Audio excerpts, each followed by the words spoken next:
Hi friends, welcome to my YouTube channel update GK with Riya. Netaji Subhash Chandra Bose ji की जयंती पर उन्हें कोटि कोटि नमन। आगे हम बात कर रहे हैं हमारे टॉपिक के ऊपर। हमारा टॉपिक जो शैक्षिक नवाचार था, यह एक स्कूल मैनेजमेंट का एक टॉपिक है और हमने इसमें ज्ञान दर्शन फर्स्ट देख लिया था। आज हम ज्ञान दर्शन सेकंड प्लस ज्ञानवाणी एड्यूसेट एक कृत्रिम उपग्रह है। ये भारत का पहला कृत्रिम उपग्रह है जो शिक्षा के क्षेत्र में काम करता है।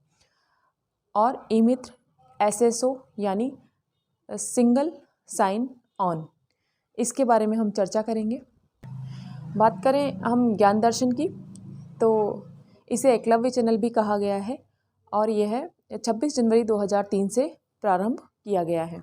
ज्ञानवाणी हम देखें तो यह पहला रेडियो पर आधारित FM पर आधारित पहला रेडियो चैनल है। तो आइए बिना समय गंवाए चलते हैं हमारे टॉपिक की तरफ। ज्ञान दर्शन द्वितीय, इसे एकलव्य चैनल भी कहा जाता है। ज्ञान दर्शन 2 का प्रारंभ 26 जनवरी 2003 को किया गया। ज्ञान दर्शन द्वितीय की सहयोगी संस्थाएं शिक्षा मंत्रालय, भारतीय प्रौद्योगिकी संस्थान, तकनीकी शिक्षा विभाग और इसकी नोडल एजेंसी है भारतीय प्रौद्योगिकी संस्थान नई दिल्ली। ज्ञानवाणी यह रेडियो स्टेशन पर आधारित एक रेडियो चैनल है जिसे 105.6 पर सुना जा सकता है। ज्ञानवाणी का उद्घाटन 7 नवंबर 2001 को किया गया।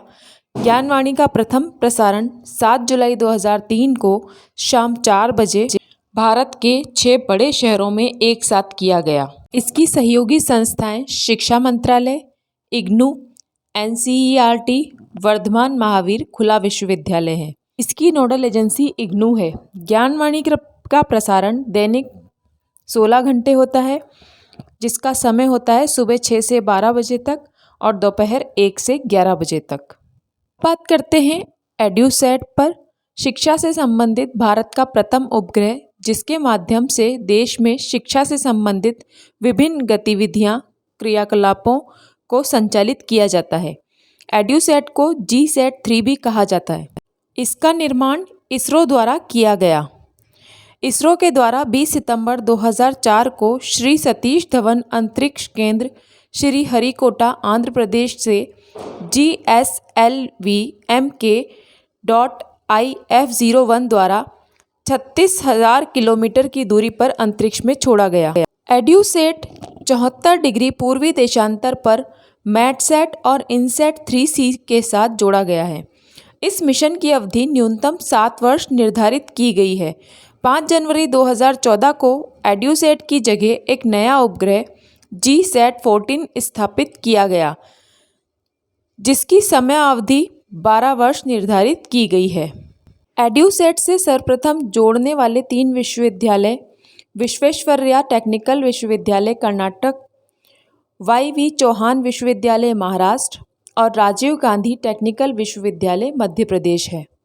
एड्यूसेट का प्रमुख प्रसार कार्यक्रम ब्लॉक प्रारंभिक शिक्षा अधिकारी प्रशिक्षण कार्यक्रम, प्रधानाध्यापक प्रशिक्षण कार्यक्रम, गणित शिक्षक अभिनव प्रशिक्षण कार्यक्रम और शिक्षक प्रशिक्षण अभिनव कार्यक्रम हैं। अब देखते हैं राजस्थान में एड्यूसेट। तो राजस्थान में इसका प्रारंभ 22 अप्रैल 2006 शिक्षा संकुल जयपुर से किया गया। वर्तमान में राजस्थान में इसकी 49 साइटें हैं, जिनमें से 33 डाइट, 8 CTE, 2 IASE और SERT यानी कि SCERT, प्रारंभिक शिक्षा निदेशालय बीकानेर, शिक्षा संकुल जयपुर आदि सभी शामिल हैं। राजस्थान में एड्यूसेट से संबंधित टीचर एंड की स्थापना प्राथमिक शिक्षा परिषद शिक्षा संकुल जयपुर में की गई। राजस्थान में एड्यूसेट हब की स्थापना इंदिरा गांधी पंचायती राज संस्थान जयपुर में की गई है। अब बात करते हैं ई-मित्र।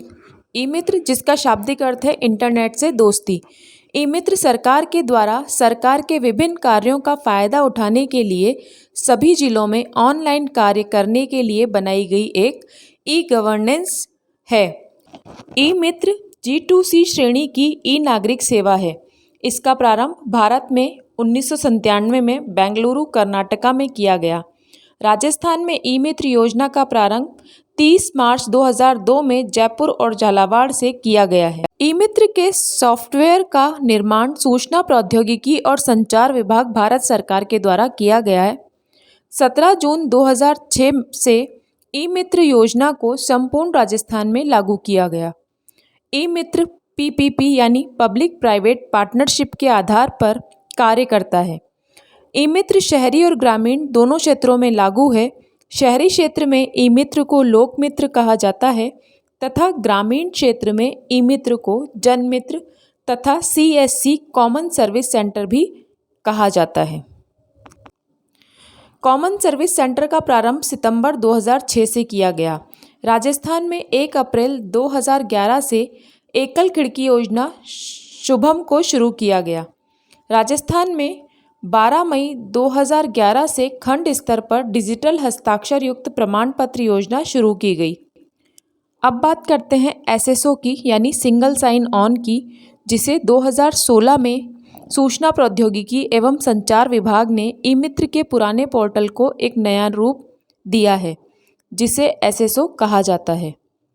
ध्यान रखने वाली बात यह है कि इसकी फुल फॉर्म भी एग्ज़ाम में पूछी जा सकती है, क्योंकि आजकल विद्यार्थियों का हर फॉर्म इसी पोर्टल के माध्यम से फिल किया जा रहा है। तो फ्रेंड्स, ये थी कुछ इम्पोर्टेंट जानकारी ई मित्र और SSO, ज्ञानवाणी और ज्ञान दर्शन के बारे में। कल भी इसी टॉपिक पे चर्चा होगी हमारी शैक्षिक नवाचार के बारे में। तब तक के लिए keep watching, keep sharing, subscribe my channel. Thank you, bye bye.